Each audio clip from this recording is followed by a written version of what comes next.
Kalau ada orang terjerumus dalam hal tersebut, melakukan hal tersebut, apakah kita vonis dia sebagai ahlul bid'ah?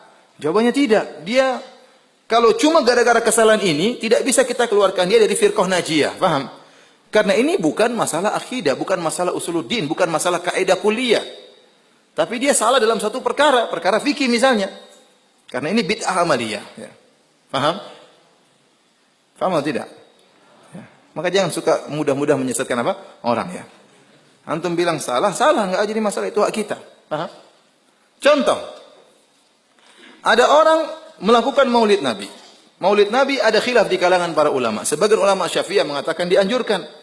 Dan sebagian ulama Malikiyah ya, mengatakan bid'ah. Ya. Kita sendiri lebih condong kepada pendapat tersebut adalah bid'ah. Kenapa? Tidak pernah dicontohkan oleh Nabi, tidak pernah dicontohkan oleh para sahabat, ya, dan yang lainnya.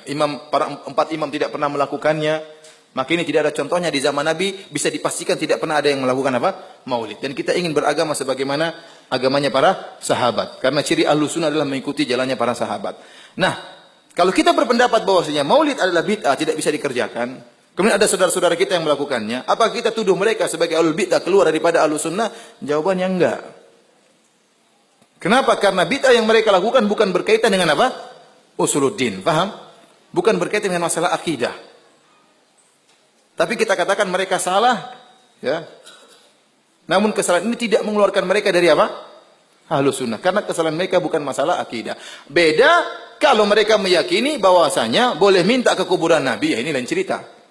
Pergi ke mayat kemudian minta kepada mayat, itu sudah masalah tauhid, masalah syirik atau tidak. Ini lain cerita. Mereka jelas bukan Ahlus Sunnah wal Jamaah.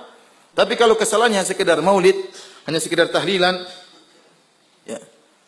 Apalagi bid'ah-bid'ah yang lain ya, karena bid'ah bertingkat-tingkat, ikhwan. Bid'ah bertingkat-tingkat. Bid'ah bertingkat-tingkat. Bid'ah yang mengeluarkan seorang dari Ahlus Sunnah adalah bid'ah-bid'ah besar, bisa bid'ah akidah. Seperti Khawarij, Syiah, Qadariyah, Mu'tazilah. Ini bid'ah-bid'ah besar yang mengeluarkan seorang dari apa? Ahlus Sunnah wal Jamaah. Paham? Ya. Sama seperti seorang, ada namanya muslim, ada namanya fasik. Ada seorang muslim, dia melakukan dosa-dosa. Dosa-dosa, kita tidak katakan dia fasik. Selama dosa-dosanya kecil. Beda kalau dia melakukan dosa besar. Kita katakan dia apa? Fasik. Karena dosa besar tersebut mengeluarkan dia dari status seorang yang mukmin yang kuat menjadi seorang yang apa? Fasik.